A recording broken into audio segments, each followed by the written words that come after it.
एक रिसर्च के हिसाब से 81% लोग रोजाना 3 घंटे से भी ज्यादा समय ओवर थिंकिंग में वेस्ट कर देते हैं और हर साल ये नंबर और बढ़ता जा रहा है। इस वीडियो में मैं 100 बार सुनी हुई एडवाइस, पॉजिटिव सोचो, ये वो करो, वो सब नहीं बताने वाला, बल्कि मैं तुम्हें वो प्रैक्टिकल रास्ते बताने वाला हूँ जिससे तुम इस मेंटल ट्रैप से लिटरली बाहर आ सकते हो।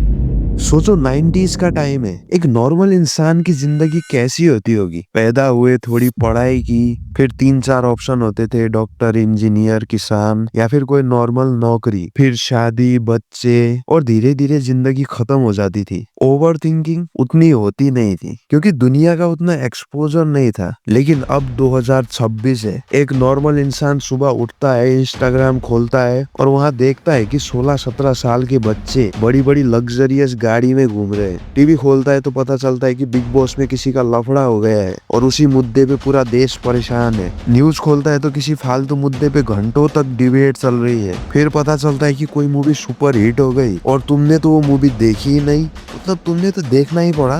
बस इसी तरह की हजार चीजें दिमाग में चल रही होती है। तुम्हारा ब्रेन एक दिन में इतनी जिंदगियां देखता है जितना पहले के टाइम पे एक इंसान पूरी जिंदगी में नहीं देखता था, और इसी को कहते हैं information overdose.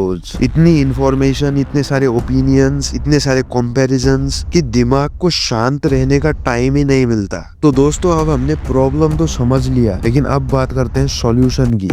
First trick, action mindset. सोचो तुम क्रिकेट खेल रहे हो, फाइनल ओवर चल रहा है, तुम बैटिंग पे हो, लास्ट बॉल में जीतने के लिए तुम्हें 4 रन चाहिए, बॉलर तुम्हारी तरफ आ रहा है। अब सोचो उस मोमेंट पे क्या तुम्हें ये याद आएगा कि अबे भाई मैं एग्जाम में फेल हो गया तो? बिल्कुल नहीं। कहने का मतलब ये है कि हमें ओवर थिंकिंग तभी होती है जब हम कुछ नहीं कर रहे होते। शाहरुख खान ने भी एक इंटरव्यू में कहा था कि मैं खुद को दिन भर इतना बिजी रखता हूँ कि मुझे फालतू नेगेटिव थॉट्स आए ही ना। इसलिए दोस्तों, ओवर थिंकिंग को कम करने का सबसे बेस्ट तरीका यही है कि खुद को बिजी रखो सर, चाहे किसी काम में हो, चाहे किसी स्पोर्ट्स में हो, या फिर और कोई प्रोडक्टिव जगह में। और यही सबसे बड़ा सॉल्यूशन है ओवर थिंकिंग का। दूसरा टेक्निक, सेल्फ इवैल्यूएशन। देखो, अब ऐसा तो नहीं है कि तुम अपनी सोच को पूरी तरीके से बंद कर सको। इंसान हो भाई, सोचोगे कुछ ना कुछ तो अब सवाल ये आता है कि तुम सोचते क्या हो? आखिर किन टॉपिक्स के बारे में तुम्हारा दिमाग सोचता है?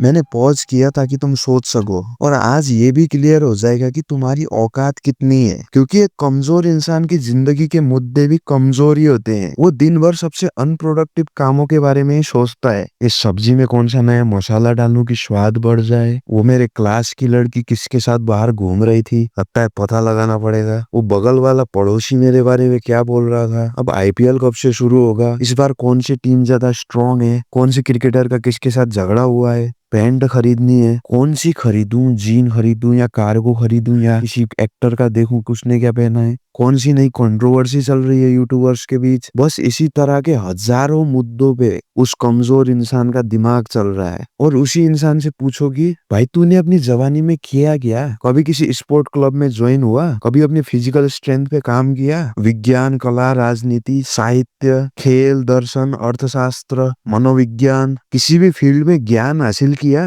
बस पूरी जिंदगी निकाल दी छोटे छोटे मुद्दों पे। इसलिए दोस्तों, आज खुद का सेल्फ इवेल्युएशन कीजिए। खुद से पूछिए कि जिन चीजों के बारे में मैं दिन भर ओवर थिंक करता हूँ, क्या वो मुद्दे इतने इम्पोर्टेंट भी हैं कि नहीं कि उन पे घंटों तक सोचा जाए। तीसरा टेक्निक है इन्वायरमेंटल डिजाइन।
नहीं सकते सर।